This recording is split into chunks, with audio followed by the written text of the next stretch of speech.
Hi అండి అందరికీ. Welcome back to Hasini Reddy kitchen. ఈరోజు మన కిచెన్లో ఇంట్లో మనం ఎక్కువగా వాడుకునే కూరగాయలతోనే స్ట్రీట్ స్టైల్లో పావు బాజీని ఎలా చేసుకోవాలో చూపించబోతున్నాను. చాలా సింపుల్ ప్రాసెస్ ఉంటుంది. మరి ఈ పావు బాజీని ఎలా చేయాలో చూద్దామా. ముందుగా పావు కేజీ ఆలుగడ్డలు తీసుకొని వీటి పొట్టు తీసేసి చిన్న చిన్న ముక్కల్లాగా కట్ చేసుకొని ఉడికించుకోవాలి. చిన్న ముక్కలు చేయడం వల్ల తొందరగా ఉడుకుతుంది, అలాగే బాగా మెత్తగా కూడా ఉడుకుతాయి. కాబట్టి పొట్టు తీసేసి చిన్న ముక్కల్లా కట్ చేసి రెడీ ఉంచుకోవాలి. తర్వాత 100 గ్రామ్స్ వీలైతే పచ్చి బఠానీలు వేసుకోండి. పచ్చి బఠానీలు లేకపోతే ఎండినవి ఇట్లా 2 నుండి 3 గంటలు నానబెట్టుకోవాలి. బఠానీలు కొంచెం లేట్ ఉడుకుతాయి కాబట్టి ముందు నానబెడితే మంచిగా ఉడుకుతాయి. కాబట్టి నానబెట్టేసి రెడీ ఉంచుకోవాలి.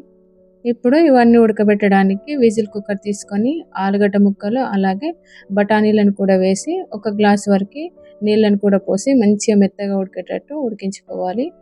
విజిల్ కుక్కర్లో ఉడకబెడితే కనుక 5 నుండి 6 విజిల్స్ వచ్చేంత వరకు ఉడకబెట్టండి. లేదంటే మామూలు గిన్నెలో ఇవి 2 విజిల్ లేకుండా ఉడకబెడితే కనుక అరగంట సేపు అయినా ఉడకబెట్టాలి. బఠానీలు కొంచెం లేటుగా ఉడుకుతాయి కాబట్టి కొంచెం ఎక్కువసేపు ఉడకబెట్టాలి. తర్వాత ఇవి ఉడికేంత లోపల వీటికి కావాల్సిన ఇంగ్రీడియంట్స్ చూద్దాం. 2 ఉల్లిపాయలు, అలాగే 2 టమాటాలు, 2 క్యారెట్లు, అలాగే క్యాప్సికమ్, ఇంకా వీలైతే కనుక క్యాలీఫ్లవర్ కానీ లేదంటే బీట్రూట్ కానీ కూడా వేసుకోవచ్చు. ఇవన్నీ కూడా చిన్నగా కట్ చేసి రెడీ ఉంచుకోవాలి. వీటిని కూడా ఎంత చిన్నగా కట్ చేస్తే అంత తొందరగా ఉడుకుతాయి కాబట్టి ఇలా అన్ని కూడా కట్ చేసి రెడీ ఉంచుకోవాలి. అలాగే ఉల్లిపాయలు కొంచెం ఎక్కువగా ఉంటేనే బాగుంటుంది పావు బాజీకి.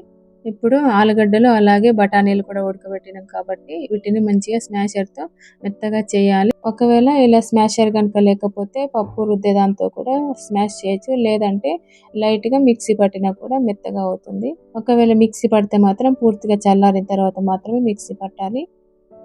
ఇలా పూర్తిగా మెత్తగా చేసి దీన్ని కూడా రెడీ ఉంచుకోవాలి. తర్వాత స్టవ్ పైన వెడల్పుగా ఉన్న గిన్నె పెట్టేసి దాంట్లోకి 10 to 20 గ్రామ్స్ వరకు బటర్ వేస్తున్నాను.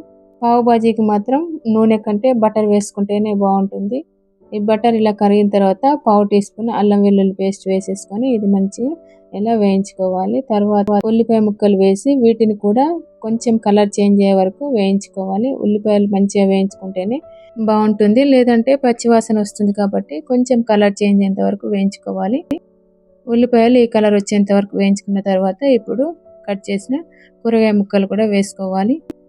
అయితే కూరగాయ ముక్కలు ఇంతే వేసుకోవాలని ఏం లేదు, అలాగే ఈ రకమైన కూరగాయలు వేసుకోవాలనేది ఏం లేదు. కావాలంటే బీన్స్ కానీ బీట్రూట్ కానీ లేదంటే క్యాలీఫ్లవర్ అయినా సరే వేసుకోవచ్చు. అయితే ఏది వేసినా కూడా ఇట్లా చిన్న చిన్న ముక్కల్లా కట్ చేసి ఉడికించుకోవాలి. ఈ ముక్కలన్నీ వేసిన తర్వాత పావు టీ స్పూన్ పసుపు, అలాగే 1 టీ స్పూన్ కారం పొడి, అలాగే హాఫ్ టీ స్పూన్ ఉప్పు కూడా వేసేసుకోవాలి. వీటన్నిటిని ఇలా మంచిగా కలిపిన తర్వాత దీంట్లోకి ఒక టీ గ్లాస్ వరకు వాటర్ పోసి దీనిపైన మూత పెట్టేసి స్టవ్ని మీడియం ఫ్లేమ్లో ఉంచేసి బాగా మెత్తగా ఉడికేంత వరకు ఉడికించుకోవాలి.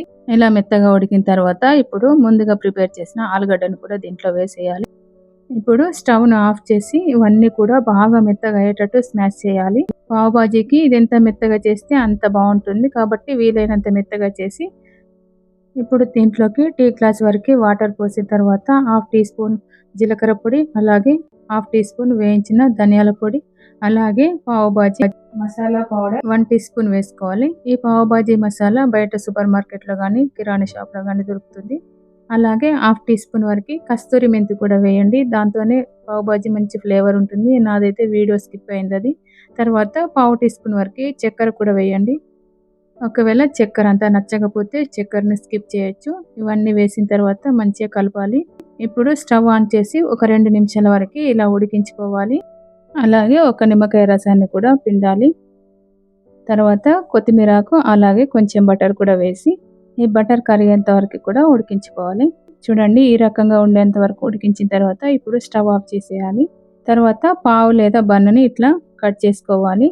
ఇప్పుడు స్టవ్ పైన దోశ ప్యాన్ పెట్టేసి దీనిపైన కూడా బటర్ లేదంటే నెయ్యి వేసేసి ఇదంతా కరిగిన తర్వాత కట్ చేసిన పావుని ఇలా వేసి లైట్గా రోస్ట్ చేసుకోవాలి. ఇలా లైట్గా రోస్ట్ చేసి రెడీ ఉంచుకోవాలి. తర్వాత సర్వింగ్ ప్లేట్లోకి తీసుకొని ఇలా వేడివేడిగా ఉల్లిపాయతో సర్వ్ చేసుకుంటే చాలా అంటే చాలా బాగుంటుంది.